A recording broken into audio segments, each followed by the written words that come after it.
Ben ritrovati cari telespettatori, eccoci qua insieme, abbiamo piacere anche di riavere qui con noi Ivana Fogo, grazie di esserci, di supportarci perché abbiamo un capitolo difficile, aiutate coadiuvata da Ugo Giollo. Ivana Fogo è del Dipartimento SPI Veneto e Ugo Giollo, segretario regionale dello SPI CGIL sempre Veneto.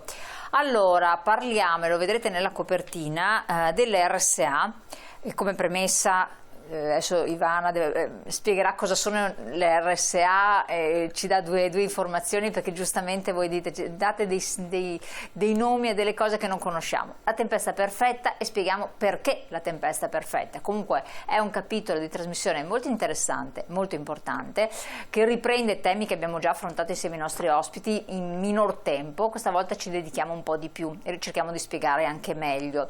Allora, chiedo intanto di incominciare Ivana Fogo.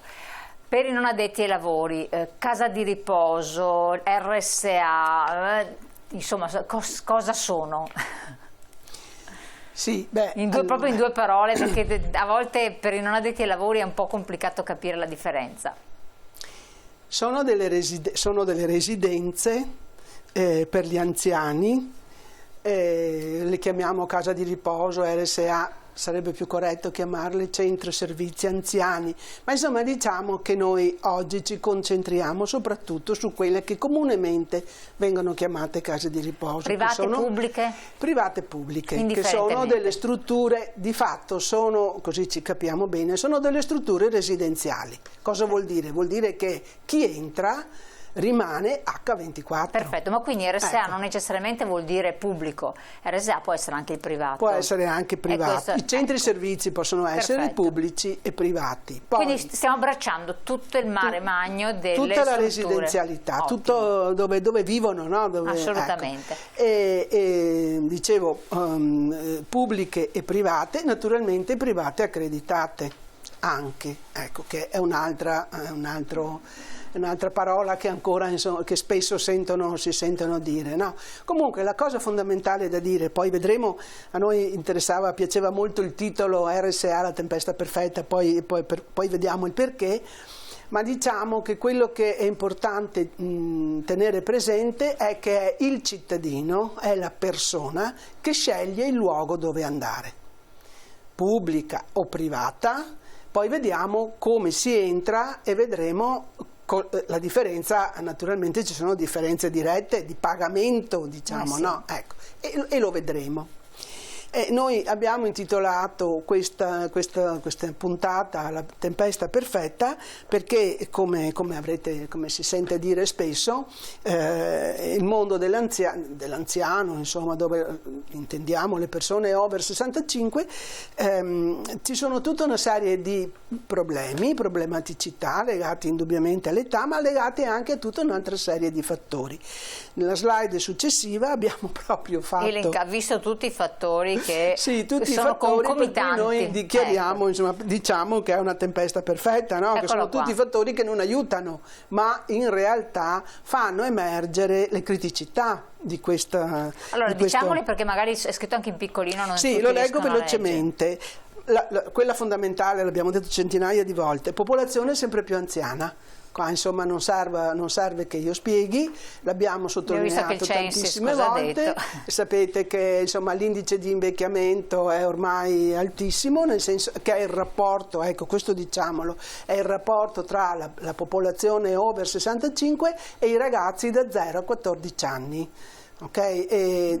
È differenziata a seconda del comune, a seconda della regione, però insomma diciamo che oggi siamo in alcuni luoghi più di due anziani ogni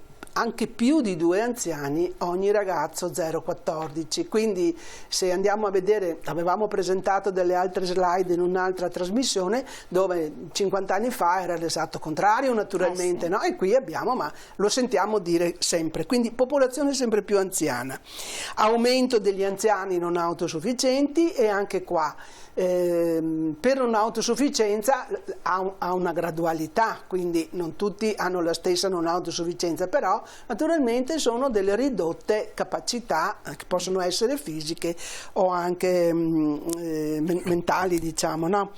Poi carenza di impegnativi di residenzialità. Ecco, qua cominciamo ad entrare un pochino più sul tecnico. Cosa sono le impegnative di residenzialità? È un contributo che la Regione dà a quei cittadini che presentano un'autosufficienza di un certo grado, che consente allora di entrare nelle case di riposo con un contributo dato dalla Regione. Quindi è un supporto economico che viene dato a seconda della disabilità, beh, dopo lo vedremo meglio, certo. Ma l'impegnativa di residenzialità è questo, è un contributo economico che la Regione dà, e poi lo vediamo come viene declinato, lo vedremo in maniera molto più chiara, non serve che io lo spieghi.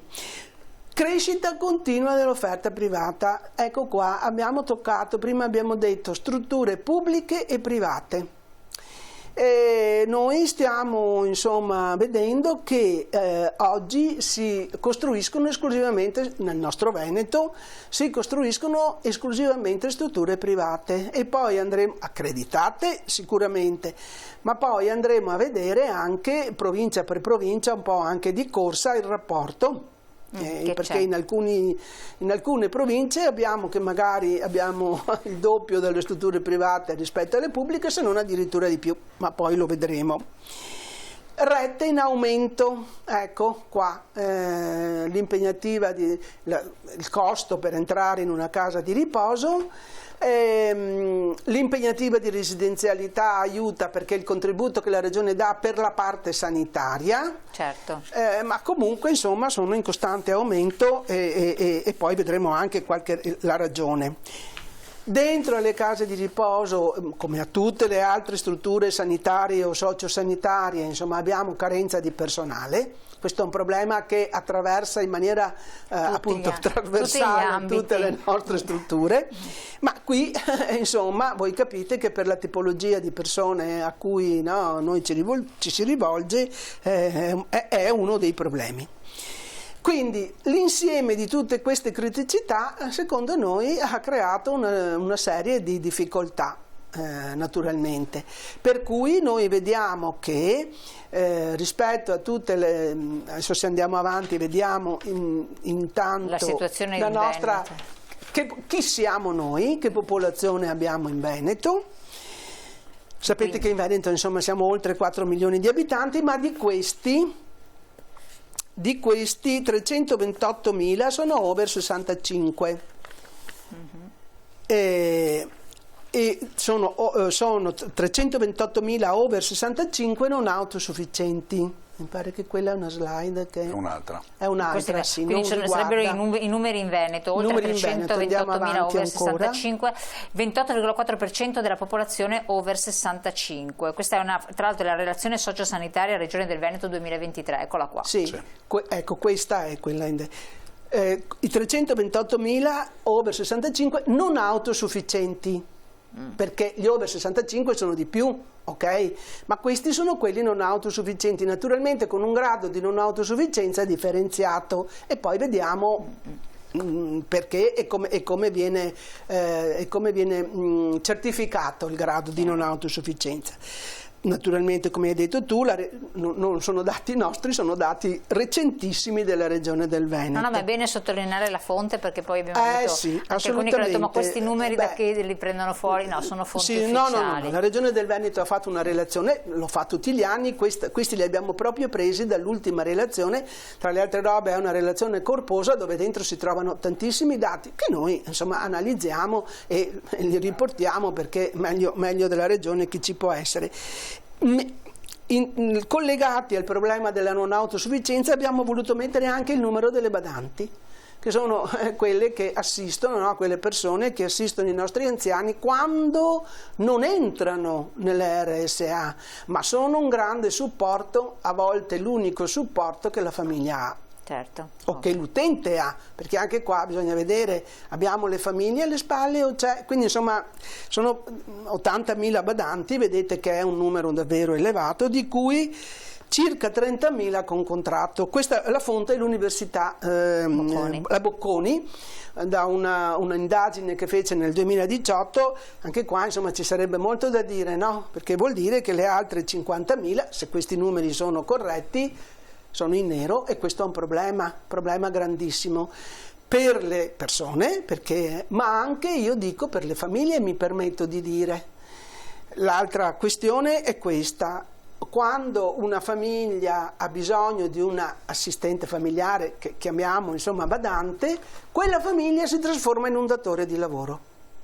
E questa è un'altra questione importante, e quindi insomma bisogna, a volte anche le famiglie hanno bisogno del supporto per capire, per comprendere qual è, ma sicuramente noi non possiamo far altro che dire che queste persone devono sempre, comunque, essere assunte con contratto di lavoro. E se non lasciarle... Per tantissime ragioni, quindi ci permettiamo di mettere le mani anche velocemente su questa questione. Sempre in quella slide avevamo dei dati per far vedere un po' qual è la mole delle prestazioni che vengono date. Avevamo i dati del 2022, gli accessi giornalieri ai servizi sono quasi 47.000, sono stati nel 2022 47.000, certo. Gli anziani, ecco, in RSA sono 30.755, non è mica neanche, cioè sono numeri importanti, di cui 26.500 con quella impegnativa di residenzialità che dicevamo prima, no? Quindi certo, con il contributo regionale per la quota sanitaria, e mentre ce ne sono 1.315 senza impegnativa, quindi pagano tutto, tutto. E poi abbiamo tutte le liste d'attesa, perché questi sono quelli che sono entrati nel 2022, poi ci sono tutte le liste d'attesa. Parliamo velocemente dell'impegnativa di residenzialità. Vediamo la slide successiva. Perché infatti magari le persone a casa ci sentono dire, no? Allora, dicevo prima, è il contributo che la Regione riconosce alla persona, al cittadino non autosufficiente, per la parte sanitaria, per l'assistenza sanitaria presso i centri di servizi per anziani, quindi le case di riposo, i centri diurni, eccetera.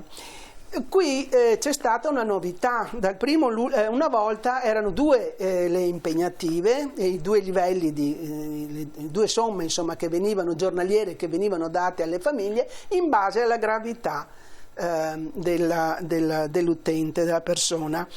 Dal 1° luglio del 2022 il contributo è diventato unico, quindi e anche la